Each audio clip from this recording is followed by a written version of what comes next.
feel if you were diagnosed with swine flu? How would you cope? How would you manage the recovery process? How about meningitis or even influenza? Imagine being diagnosed with all three at the same time. This is Rena's story, and I'm about to meet her and hear her story of how she was diagnosed with swine flu, meningitis and influenza at the same time, and hear her amazing story of recovery to good health. This is going to be an inspiring story, so stay tuned as you hear the next interview in the series of Lean Mind Body Stories.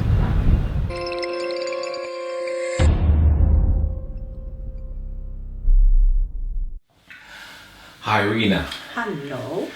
Really appreciate you taking the time out to share an amazing story with me and the people that are going to be listening today. Yes, a pleasure. Your journey, you've kind of given me a brief synopsis, is amazing. How did your illness first appear? Well, it first appeared like just a flu-like symptom, but a very, very severe flu symptom that it took only about an hour to really kick in to the point that I was helpless. So you just one day you just kind of felt unwell? Yeah, everything was okay. It was during the Christmas holidays. My kids normally do dinner, and I stayed in the room looking after my grandson, and they cooked. We had dinner. Then the following day, which was Boxing Day, I was taking my daughter home, and as soon as I stepped outside, I just felt like the flu. I was getting the flu symptom, and it took about an hour to go to and back to my daughter. And on my way back, I felt really ill to the point that I had to go into bed and really rocked up. So in your mind, you some flu, a bit under the weather, and Yes. even though it's the festive season, you just thought Yes. you just had to rest. Exactly. So what happened next? Well, I went to bed. I had a hot drink first because I normally drink herbs if I'm feeling unwell. So I had some herbal tea and went to bed and slept. And so I went to bed about 8 o'clock, and maybe about 1 o'clock I woke up feeling severely unwell. I wasn't feeling pain, but I felt just a terrible flu-like symptom was over me, and I tried to get up to go to the kitchen to have another drink, and I realized that when I got out of the bed, I wasn't straight. I was literally bent over like an old person. I was shaking. I had to wrap myself in the blanket because I was so cold. It's like my room, I was standing in a freezer. That's how it felt. Managed to get to the kitchen, and I tried to make a hot drink, but for some reason my hands couldn't hold the spoon and the cup. It was just knocking together. My daughter Kadian heard it. She was in the room and came up and said, "Mom, what's wrong?" And I said, "I just feel so unwell." She made the hot drink and I went back to bed. So at that point, did you just thought it must have been the flu symptoms worse, and you didn't think it was anything more than that? Yeah, it was just a bad flu. Okay. And I just said, okay, I just need to rest because I've been overworking myself during the Christmas season. So I just went back to bed. The following morning, I just couldn't wake. I couldn't get out of bed. I was just really weak. So you couldn't get out of bed, and so what did you decide to do then? I just stayed in bed. My daughters offered me breakfast, I couldn't eat. They offered me lunch, I couldn't eat. I just keep asking for hot drink. At one point, I started feeling a terrible pain in my back, along where my lungs region. So I asked them for hot water, and hot water bottle. So I laid on the hot water bottle, and that gave me a little bit of ease. When I used the hot water bottle, I felt like this phlegm in my throat that needs to come up. So I started to cough. And when I cough, nothing was coming, but it feels or tastes more like some chemical was releasing from my lungs, and I just stayed there. And how long was you in bed for? I was in bed for about 4 days. Then it started getting really bad, to the point that I couldn't hold my bowels at all. And I said to my daughter, I think I need to go to the doctors. We called a cab, I went to the doctor's walk-in center, and the doctor looked at me and said, well, I've got some virus, and she gave me antibiotics. So the doctor just said you had some virus? Yes, and that was it. And they just gave you antibiotics and sent you home? And sent me home. How did you feel at that point? I'm never the type that believe in pharmaceutical drugs or any medicine like that. But the way I was feeling, I just thought, maybe I need some help here. And I just went home and started taking these capsules. They were pink and black, that's what I remember. And I started taking them in the morning. By the evening, I start vomiting, and I know that it looks pink, and I thought it was the color of the antibiotics. Into the next morning, I was just vomiting. Lots of fluid was coming, pink fluid was coming from my stomach. Then my daughter walked into the room and said, Mom, you are vomiting blood. And I like, no, I'm not vomiting blood. I'm aware of illnesses, and I know what vomiting blood means. I know that it means that your organs are in trouble. But at that point, something came over me where I just didn't believe. I wasn't thinking the same way. I didn't care, I just didn't believe. So you dismissed the signs? Yes. And was there any reason you felt at that point where you... The way I was feeling, I was at peace with my illness. There was a sense of peace that came over me that I just didn't want to know. I didn't care. And yeah, it was just a sense of peace that I just want to stay where I was. Would you say there was a little bit of fear in knowing what was really wrong with you? There was no fear whatsoever. Okay. I was at peace. I was comfortable with what was going on, because it's just something that come over you that you cannot control. So what was the tipping point that made you look further into what was wrong with you? I didn't look further. I just stayed there. My daughter said, Mom, I'm going to call the ambulance. And I said, no, I just need to stay in my bed, because if I go to the hospital, they're just going to have me sitting on the chair for hours, give me paracetamol and send me home. So I said to her, I prefer to stay in my bed. I feel so comfortable staying here. And I think I just went into something like a deep sleep. And my body couldn't take the illness anymore. And so my daughter said I had a terrible convulsion. I was shaking so hard. She said the whole bed was shaking. At that point, she had to call the ambulance. By then, I didn't know anything. I was gone. I found myself at the hospital because there were some nurse and doctors trying to wake me up, try to talk to me. I know they were trying to ask me my name. I thought I answered. My daughter said I didn't answer. And they were trying to get information from me, but I wasn't speaking at all. So you went to sleep at home and you woke up in hospital? Yes. And what happened after that in hospital? Well, I know they tried to get information from me. I know at one point I couldn't respond, but I could hear my daughter explaining, because at one point they were asking my daughter, has your mom traveled to anywhere before? Does your mom speak English? Because I thought maybe my daughter said I was speaking another language. I couldn't understand what I was saying. And I don't remember anything from there. Then again, I woke up in a hospital bed. At that point, I noticed I have all kind of drips on me, and I tried to pull them out. I went back, so I was in and out of consciousness right through.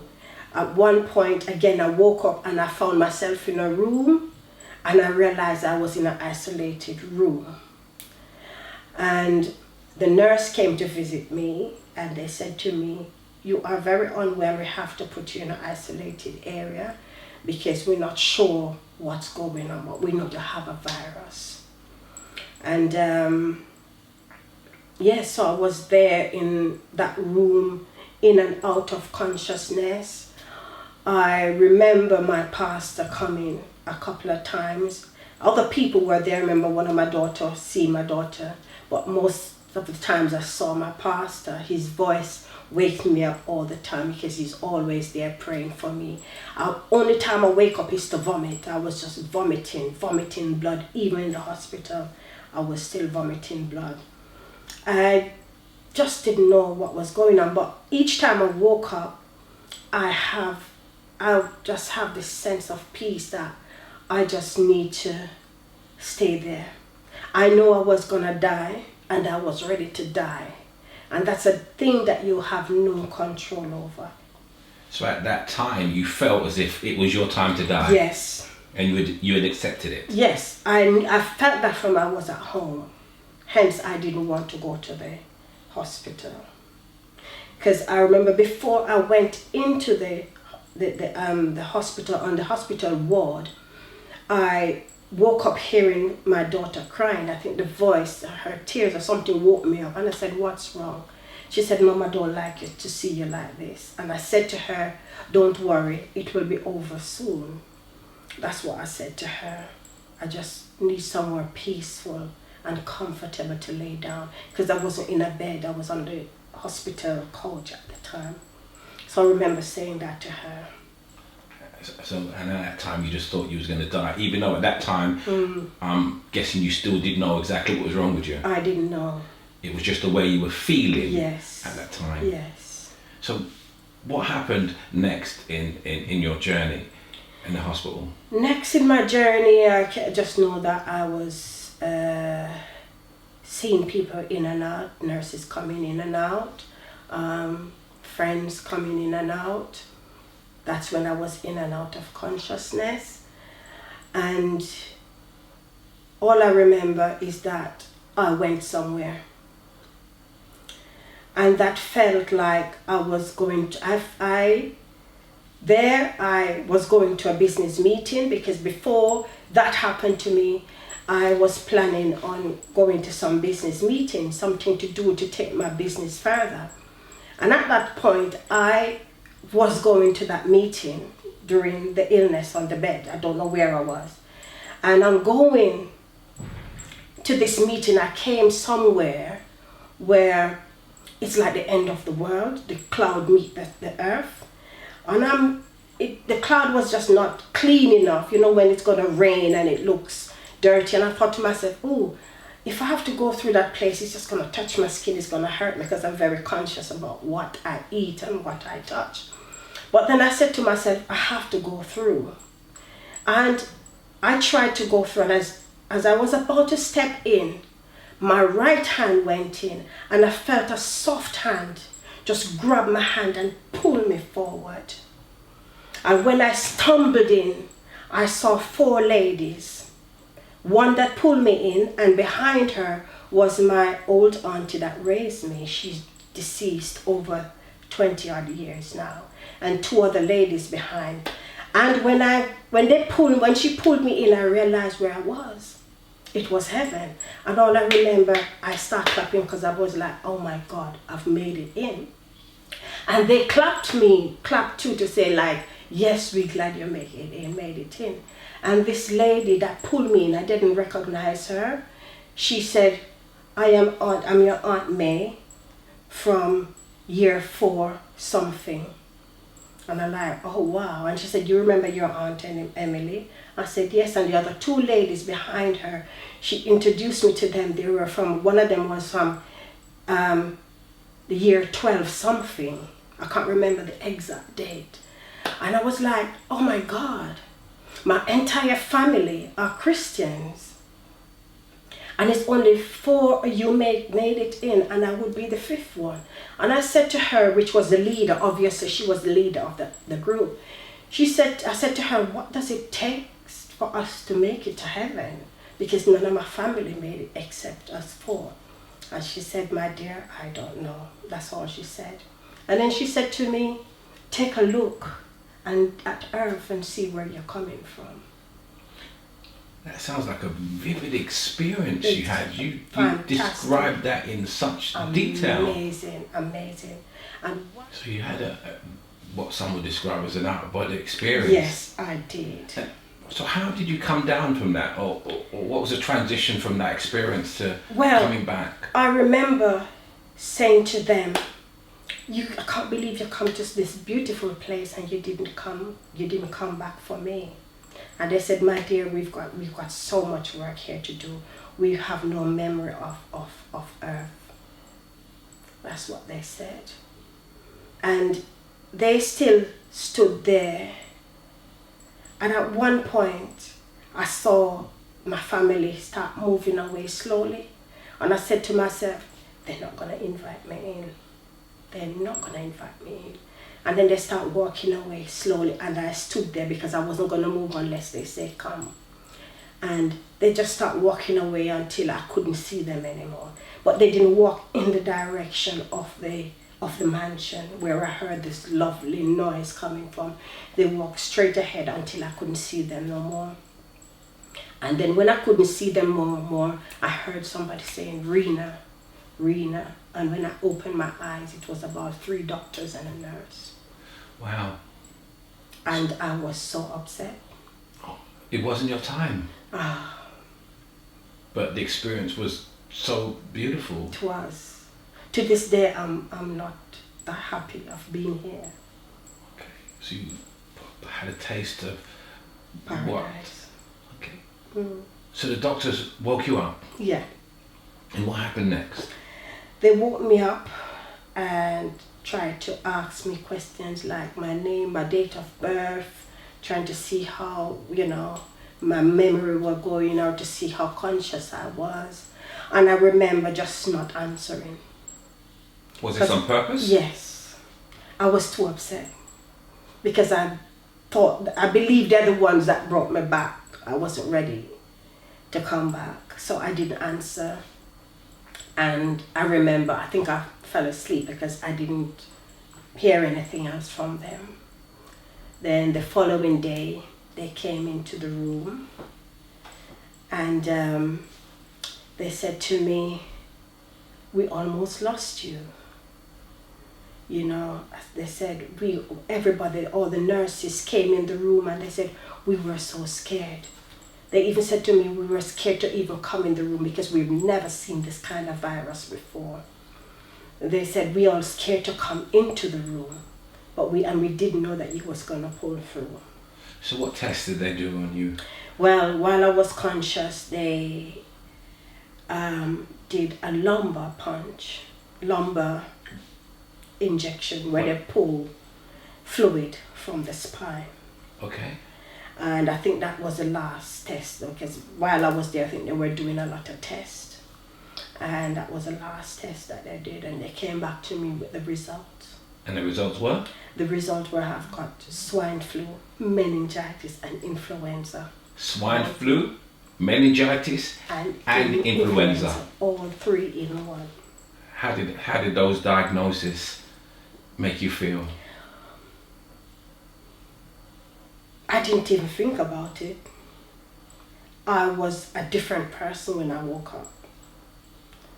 Nothing bothers me. Nothing was the same anymore. I just knew where I went, and I know that I'm back, and so nothing matters. So after the diagnosis, what happened? What kind of treatment did? Well, they continued to keep the drip. I know I was on drip. That's one of them. And they were giving me some form of antibiotics. and I was taking them. The following day, when I was strong enough, I just got up and tell them I need to have a shower. They said, no, we have to wait for a nurse to come. They're going to get a nurse. And by the time that nurse come back, I was already in the shower because I was strong enough to get up. I remember in the evening, a brother from church came to see me, and he said, I'm surprised because I was sitting up in the bed eating with knife and fork. He said, the report that we got, because my pastor came to the hospital and saw that I was on the verge of dying. He was going back to church and said, please pray, it is very serious. I saw text that people were circulating around, even in London and Birmingham, to say that I was dying. It was serious. And when that young man came to see me, he said, look at you. I thought the report that I got, I'm not expecting to see you you're sitting up in bed eating with knife and fork. So after the diagnosis and the medication, how long did you stay in? Just one day. Was that only one day? Why were you only in there one day? Because I insisted on going home. I said to them, I need to go home because I know that the hospital wasn't going to help me now, because I know where I'm coming from with that out-of-body experience. I know now that, I know from then, from even before, that medication doesn't really help you. I know I have other ways of looking after myself. And so I asked them to let me go home. They said, no, we can't send you home, you're too ill. I said, I have to get home. And I insisted, and they said, okay, we're going to get an ambulance to take you home, and we're going to have to send a nurse to see you every day. I said, that's fine. I don't need a nurse. I don't need an ambulance. I called a cab myself. And that cab took me to Brixton to see a herbalist, because now I know that I have to go herbal. And I went to see him. He put me on a scan, and he was just shocked. I didn't tell him what happened. He put me on the scan, and when he scanned me, he saw it. And he was like, oh my God, you went through all of that. Because while I was in and out of, when I was not conscious enough, they were doing a lot of scans. They had x-ray done, they had lots of things, radiotherapy they were doing. And because the lungs were bad, I think they said my lungs almost collapsed. All the time when I was feeling that pain in my back and coughing, the lungs succumbed to those viruses that I had. What was the doctor's prognosis about your illnesses? Well, before I left the hospital, I said to them, because I know what meningitis is, I know what swine flu is, because in Birmingham, hundreds of people were dying from swine flu at the time. And I asked him, what are my chances of surviving these diseases? He said to me, it's going to take you about 6 to 7 years before you can even go back to work. He said to me, 16-year-old, go have just one of these viruses, which is meningitis, and it takes them years. He said one of these viruses is enough to kill a massive animal, but you survive 3. We don't know how this happened, but it's going to take you a long time. And I said to him, that's fine. So even though he gave you that prognosis, you still decided that you wanted to take your health into your own hands. Exactly. You went to the herbalist. So what kind of lifestyle habits and treatments did you have to do to kind of bring yourself back to good health? Well, first of all, I had to go to a period of detoxing herbally. And that means I was on a healthy regime before, but still used to have a lot of food with animal products in it, like milk and cheese. Even though I wouldn't drink the milk and eat the cheese as it is, but I would have food prepared with these things. I used to eat a lot of biscuits and stuff like that. And maybe have a Lucozade every now and then. So when I went to the herbalist, he just said to me, you have to cut out all of these things in order for these things to work. And so I just went home, changed my diet, went on the herbs, and I was on the herb for about 3 months. So you did a detox program. The detox program and the healthy regime, because I have to start eating more. I have to juice more, start juicing every day, start eating everything healthy and green every day. So that 3 months was obviously just a kickstart to kickstart Yes, your body exactly. back to a healthy state. Did you find it challenging? No, it wasn't challenging because I'm never a meat person. I usually have maybe a chicken wing every now and then or so. I usually juice from day one, but it wasn't like a regular thing. So eating vegetables and greens and herbs wasn't a problem. So you just believe that the herbs and the natural detox way would help you more than the medication that the hospital was going to give you? Definitely so. And you believe that? Oh yes. And you decided to go on and a detox. So besides going on a detox, what else, other things, lifestyle changes did you make? I didn't have to do much changes in my life because I was always on a good road anyway with my health and the way I think. The only thing that really changed for me is my mindset, the way I view things. Like I will not let anything bother me again because I've been there. I see people differently. I see everything differently because I realize that it's just a thin line between life and death. So I just mainly start focusing on my spiritual life just a little deeper.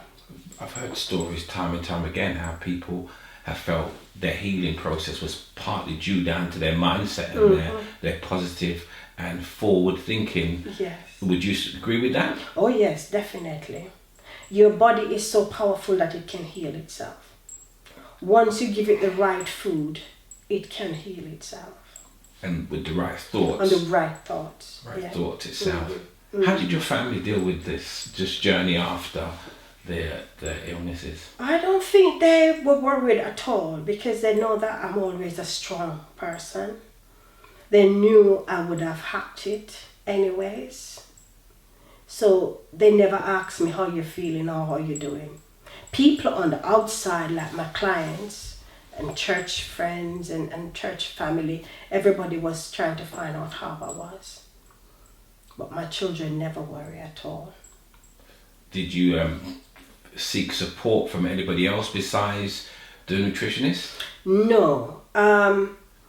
I remember I had to take the discharge letter from the hospital to my doctor. And when I took it to him, he looked at it and he said, "Did you come here by yourself?" I said, "Yes." He said, "Did you drive?" I said, "Yes." He said, "Are you serious?" I said, "Yes." He said, do you understand what you've gone through?" I said, "I don't know, but the doctors kind of explained." He said to me, "They've put you through so much within that 5 days. You're going to suffer from a terrible depression." Because my doctor known me for years and he know that I'm always on a health regime anyways. He said, "You're going to suffer from a terrible depression because you've been exposed to so much radiation." And I said, "What do I do? Can you prescribe me something natural to suppress this?" And he said, "Yes." And he gave me something and I started taking it before, but it kept me up. I couldn't sleep. Do you remember what that was? I can't remember. Did exercise play a part in your recovery? Yes, definitely it did. I wasn't exercising before, but my job kept me very active. So I usually say, well, that would be enough. But after my illness and I was fit enough, I started to do my own little exercising at home. And that aided in your recovery also? Oh yes, it does. Helps you to feel better within yourself? Yes, because the lungs was really bad. And so I needed to start some exercise to get enough oxygen in the lungs. So even though your lungs were bad, you were able to start slowly until I build myself up. Because that's sometimes a concern with people, that they have to go and do an hour of exercise, but yes, you realise you could start very slow. And build yourself. Yes, I tried to go back swimming. Before I was doing a little swimming, And I tried to go back to swimming after the illness, and I couldn't do it. The lungs wouldn't allow me to do the swimming, so I had to just do my little exercise at home. I'm curious. I mean, you said the herbs and the juicing, but what would a typical meal consist of for you at that point? After my illness? Yes. It's always grains and seeds and nuts. Everything natural. I eat everything that grows in the soil. Nothing that is already cooked or prepared in a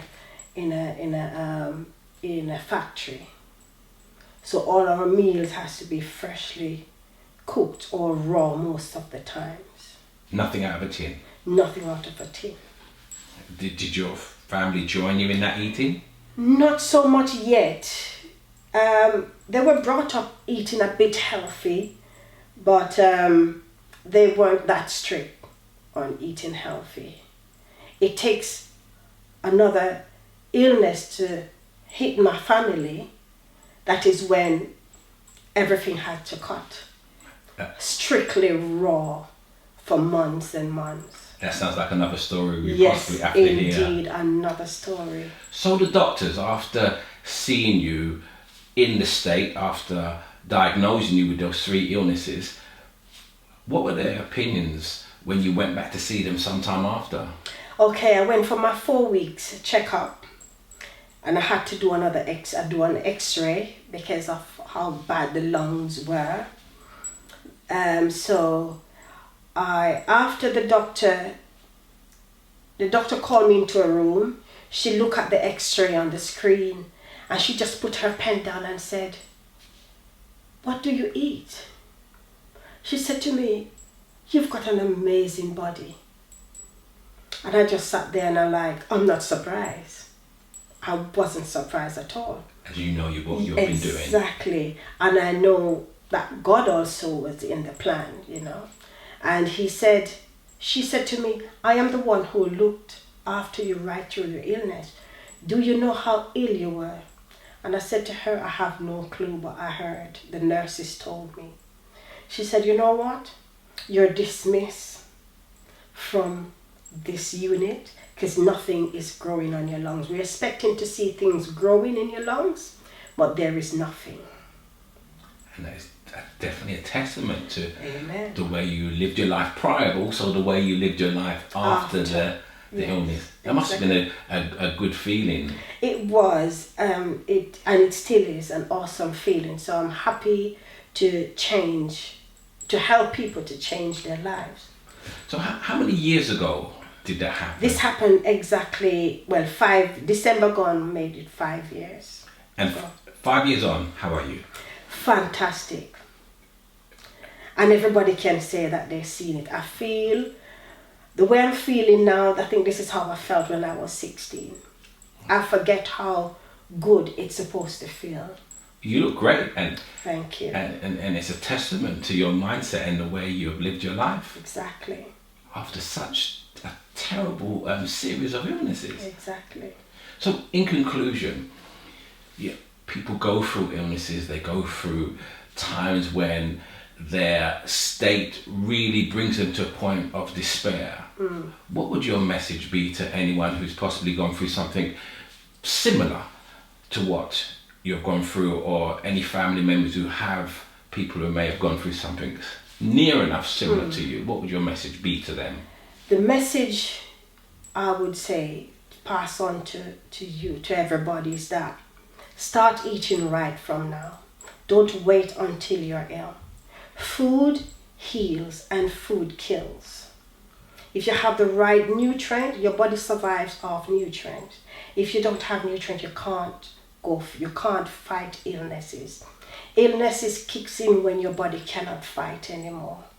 So start eating right, start eating healthy from now, and you will not go through illness. And if you do go through certain illness, your body will be able to fight. Because as for me, the doctor says I wouldn't be able to go back to work in 6 months because of my age. But I was back at work within 4 weeks. Wow, and He said it would take you years to It recover. will take me 6 years, 6 to 7 years, because a 16-year-old go through just one will take over 6 years before they're well. And your final word about the mindset, your mindset you had during that time. Yes, keep your mind focused, your mind clean. Keep your mind pure. Always look at the good things. Always look at the right things. You know, because there's so much distractions out there. The media is there to promote so much unhealthy things, unhealthy food, unhealthy living. So if your mind is pure, then your body will pure, because it's what you think is how you act. If you think right and think healthy, you will eat healthy. Rena, that's a fantastic note to conclude this interview. Your story is amazing. Your story of recovery is absolutely amazing. Your out-of-body experience, I was just transfixed listening to it. You look full of health and vibrant, and I'm sure people watching this interview will be inspired and encouraged by your journey, and I really appreciate you taking the time to come and share your journey with us today. Thank you so much. It's a pleasure. I wish you long and good continued health. Thank you. The views being expressed in this video are not meant to offer medical advice. They are the views of the person being interviewed. Always seek medical advice from your doctor and base your treatment choices on informed decisions.